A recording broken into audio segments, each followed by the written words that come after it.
videogames, aquela maravilhosa forma de entretenimento que está presente em nossas vidas há muito tempo. Algumas vezes entregando histórias profundas e complexas como de Arthur Morgan em Red Dead Redemption, e até histórias mais simples como ser um encanador e salvar a princesa do chefão final. Independente do nível de complexidade que a obra possui, ela pode ser muito boa e os jogos transmitem isso muito bem. O problema é quando tentam adaptar isso ao cinema, porque parece que os diretores da produção de um filme não conseguem captar bem a essência que o game tem. E aí você tem muitos desastres, tais como Resident Evil, Bem-vindo a Raccoon City, Super Mario Filme e Street Fighters. Em resumo, só dor e sofrimento. Mas não significa que tudo que sai de uma adaptação de jogo para filme ou série é ruim, porque existem obras boas que conseguem pegar a essência do que foi criado no game, como Mortal Kombat de 95, Arcane, Silent Hills e Detetive Pikachu. Então sim, é totalmente possível criar um enredo muito bom para o filme de jogo, e é nesse ponto que entra o que pode ser considerado o melhor filme baseado em game, e até mesmo a melhor adaptação de um jogo ao cinema, porque Sonic e Sonic 2 são uma carta de amor a todos os fãs do Ouriço Azul, que não são apenas filmes fantásticos desse universo, como também uma história perfeita para o personagem, que começa literalmente com uma das melhores e mais nostálgicas introduções que poderia existir, mostrando a logo da SEGA sendo formada pelos jogos que ela lançou até então, trazendo de volta games que marcaram muita gente. Sério, no primeiro minuto de filme eu já queria chorar por causa dessa intro. E após isso, o filme tem início com simplesmente uma das melhores, se não a melhor representação de um personagem de um jogo para o cinema, Dr. Robotnik, interpretado pelo nosso querido Jim Carrey, que ficou responsável por trazer quase tudo do universo dos games para o longo. Sério, Dr. Eggman foi a chave principal para o roteiro conseguir resgatar muito dos recursos que foram criados dentro dos games, sejam as esmeraldas do caos, o próprio Knuckles aparecendo, que ocasionou na chegada do Tails. Tudo isso girou em torno da atuação maravilhosa que o Jim Carrey entregou nesse filme, o que eu posso considerar como a melhor carta de despedida de um ator dos cinemas, porque o próprio Carrey anunciou sua aposentadoria, o que faz Sonic 2 ser oficialmente o seu último filme. E isso trouxe um peso muito maior para essa produção, já que não é qualquer longa, é simplesmente o filme que um dos atores mais icônicos e carismáticos do mundo depositou sua última atuação. E que personagem maravilhoso! Dr. Robotnik rouba todas as cenas em que ele aparece, seja com piadas, com a forma de interagir com outros personagens, principalmente as interações com o CGI, que é simplesmente incrível. Cada vez que o Eggman aparecia na tela dava um gostinho de quero mais,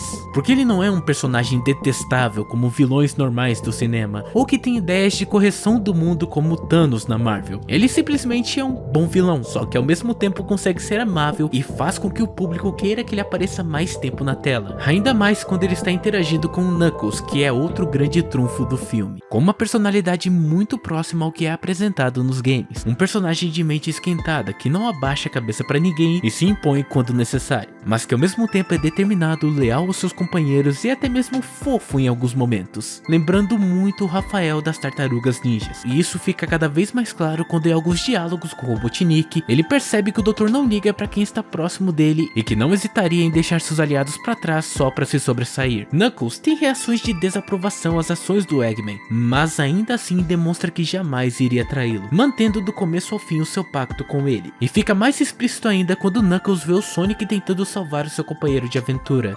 Tails, que é outro grande ponto forte do filme, já que ele também manteve uma grande essência do jogo, ser inteligente, fofo e um grande companheiro. Durante todo o filme deu pra ver que mesmo que ele e o Sonic tenham se conhecido por pouco tempo, eles se mantiveram como grandes amigos, chegando ao ponto de um arriscar a própria vida pra salvar a do outro. A forma como a relação desses dois foi construída é linda, e até mesmo podendo mostrar que a relação de dois personagens puramente CGI consegue ter mais profundidade e complexidade do que filme com atores reais interagindo. Eu acho impressionante como em pouco tempo de filme já foi possível ver que a dupla Sonic e Tails tinha sido formada da melhor maneira possível, com ambos se preocupando com o bem-estar um do outro, independente de estarem de frente com o perigo. E é graças a essa amizade que o filme praticamente se torna uma animação em sua maior parte, o que é um ponto muito positivo, porque ele tira o foco que os humanos tiveram na primeira adaptação para dar mais destaque aos personagens que realmente queremos ver. Sonic, Tails, Knuckles, Eggman, esses são os principais motivos de irmos ao cinema assistir assistir esse filme, ver os personagens tão amados dos games, e a Paramount entendeu isso. E vale ressaltar o carinho imenso que eles tiveram com o pedido dos fãs para reformularem o CGI do Sonic. Foram muito atenciosos para simplesmente pegarem o CGI que mais aparecia durante todo o filme e recriá-lo totalmente do zero só para agradar o público. Eu acho que isso é um grande ponto positivo para ambos os filmes. Bastou tirar a maior parte dos humanos de cena que o filme andou perfeitamente.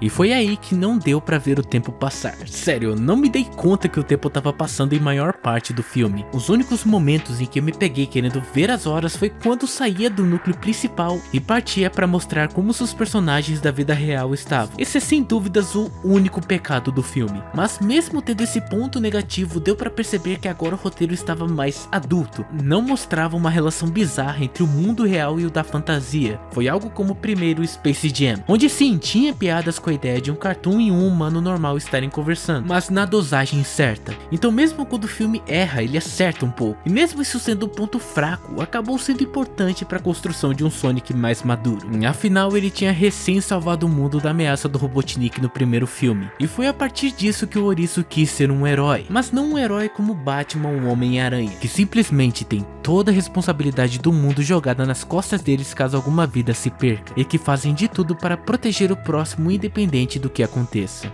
Ele queria ser um herói porque sim, desde o começo o Sonic queria que as pessoas precisassem dele, dos poderes dele, e com isso acabava se atrapalhando todo e causando mais problemas do que realmente uma ajuda. Ele é apresentado como imaturo desde o começo, não querendo ser tratado como uma criança e sim como um adulto responsável. Mas toda a aventura que passou durante o filme mostrou que ele não estava preparado para ser um herói, porque no momento em que o mundo precisou dos poderes dele, no momento em que ele quase perdeu seu companheiro Tails, sendo ele a pessoa que mais admirava o Sonic por ser tão incrível e poderoso, ele percebeu que sendo o herói, ele só estava tentando aparecer, mas que quando realmente precisavam dele, não conseguiu ajudar em nada. O filme trata esse tema sobre amadurecer, sobre querer fazer o certo por ser necessário. Não apenas isso, como também ser companheiro e leal a quem está do seu lado. E é por isso que o filme é excelente não só para crianças terem lições boas, mas para todos os adultos que amam um personagem. Ele não é apenas um grande fanservice, ele traz uma boa lição que deve ser levada